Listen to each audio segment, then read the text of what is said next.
राम गणेश गडकरी यांचा जन्म 26 मे 1885ला गुजरातमधील नवसारी येथे झाला. राम गणेश गडकरी यांना महाराष्ट्राचा शेक्सपियर म्हणून ओळखले जाते. मराठी कवीसोबतच ते नाटककार आणि विनोदी लेखक पण होते. बाळकराम या टोपण नावाने त्यांनी विनोदी लेख लिहिले. गडकऱ्यांचे शालेय शिक्षण पुण्यातील न्यू इंग्लिश स्कूलमध्ये व त्यानंतरचं शिक्षण फर्ग्युसन महाविद्यालयात झाले. आपल्या छोट्याशा कारकिर्दीत गडकरींनी मराठी साहित्यामध्ये खूप मोठं योगदान दिलं आहे.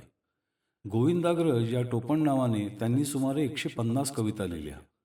वाङ्मय जयंती हा गडकरी यांचा एकमेव काव्यसंग्रह. यात मुक्तछंदापासून ते छंदबद्ध कवितेपर्यंत आणि 4 ओळींच्या कवितेपासून ते 10 पाने भरतील एवढ्या दीर्घ कवितांपर्यंत अनेक प्रकार त्यांनी हाताळले आहेत.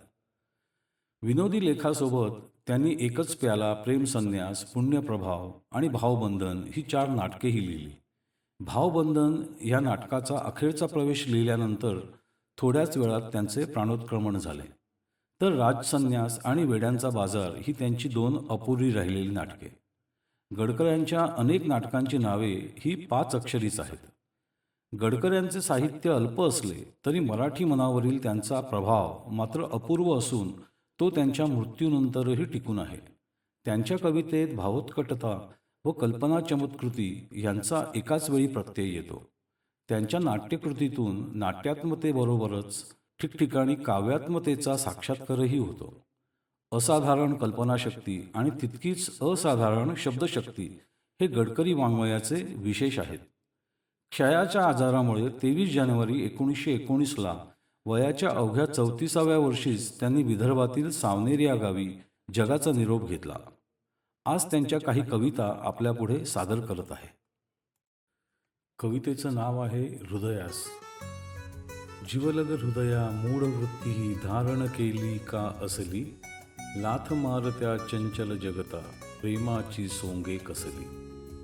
चंचल लहरी रंग बेगडी सुंदरतेच्या मोहाने, का वाटेवर पदासी हृदया विकून कवडी मोलाने. तुझ्या जीवाच्या बाळासाठी हपापले हे रसिक पहा, स्वागत करिजा त्यांचे त्यांना हर्ष किती होईल आहा. नटव्या सोंगा मागे लागे जे त्या सौंदर्यासाठी, 9 लाखाचे मोल देसिका कशास या आटापाटी. जिथे गुणांची चाड न काही कम अस्सल जे जातींचे, सौंदर्याची कसले केवळ एक बाहुले मातीचे. विद्या वैभव कुठे तुझे तो ज्ञानाचा गौरव कोठे, आणि कुठे रंगीत खेळणे नवल खरोखरी हे मोठे. उदारता तव विशाल पाहुनी देवांनाही मोह सुटे, आणिक असले खोटे नाटे नकली नाणे सांग कुठे. गर्वाचे घर खाली पडूनी खुशाल मिळू दे मातीत, रसिकांच्या मृदू हृदयी मंदिरी रहा नित्याच्या मिरवीत. चिताडसी का चित्र जीवाचे पापण्यावरच्या रेघांनी, गोविंदाग्रज सांगे तुझला रहा त्याहुनी स्वस्थानी. गोविंदाग्रज सांगे तुझला रहा त्याहुनी स्वस्थानी. कवितेचं नाव आहे विरामचिन्हे. जेव्हा जीवन लेखनास जगती प्रारंभ मी मांडिला, जो जो दृष्टीत ये पदार्थ सहजी वाटे हवासा मला. बाल्याची पहिली अशी बदलती दृष्टी सदा बागडे, तेव्हा स्वल्प विराम मात्र दिसती स्वच्छंद चोहीकडे. आहे काय जगात काय तिकडे, हे कोण कोठे असे, सांगा ईश्वर कोण त्या पलीकडे, ते काय केव्हा कसे.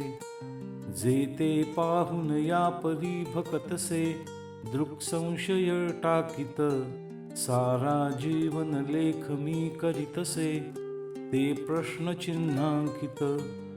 अर्धांगी पुढती करी वशमना, शृंगार देवी नटे, अर्धे जीवन सार्थ होईल इथे, साक्षी मनाची पटे. प्रेमाने मग एक जीव बनता, भूमीवरी स्वर्ग ये, केला अर्धविराम तेथ गमले, येथून हालू नये.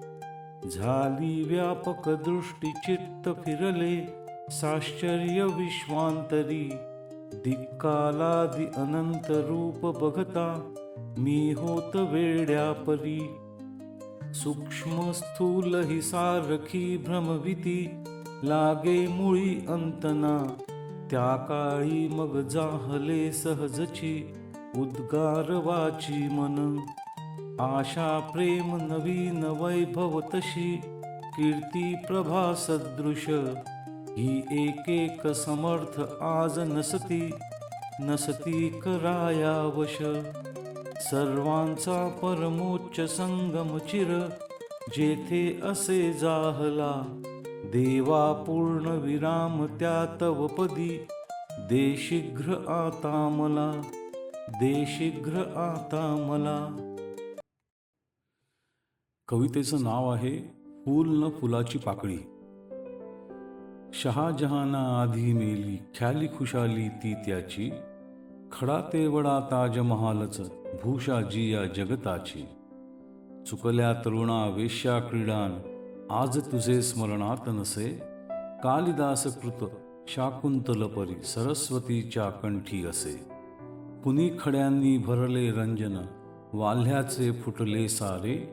उरले रामायण ते नटवी, श्रीरामा निज आधारे. गोकुळातल्या चोराचा नच, गोपींना आता त्रास. श्रीकृष्णाची गीता उरली, द्याया मरत्या उल्हास. गडगडणे काळोख वीजही, गेली वळवाच्या मागे. अन्न ब्रह्माची साक्ष तयाची, द्याया हे राही जागे. काटे सुकले फांदीवरती, धन त्यांची झाली राना. गुलाब देवा तुम्ही वाहिला, गोड करुनी तो का घ्याना. दूषण वगळूनी भूषण मात्रे, प्रभू पूजन करी काळ असे. तुम्ही आम्ही कष्टी होणे, का कुठला मग न्याय असे. गोविंदाग्रज अपिही स्वभावे चरणावरी, रसिका घ्या फूल नाही फुलाची पाकळी तरी.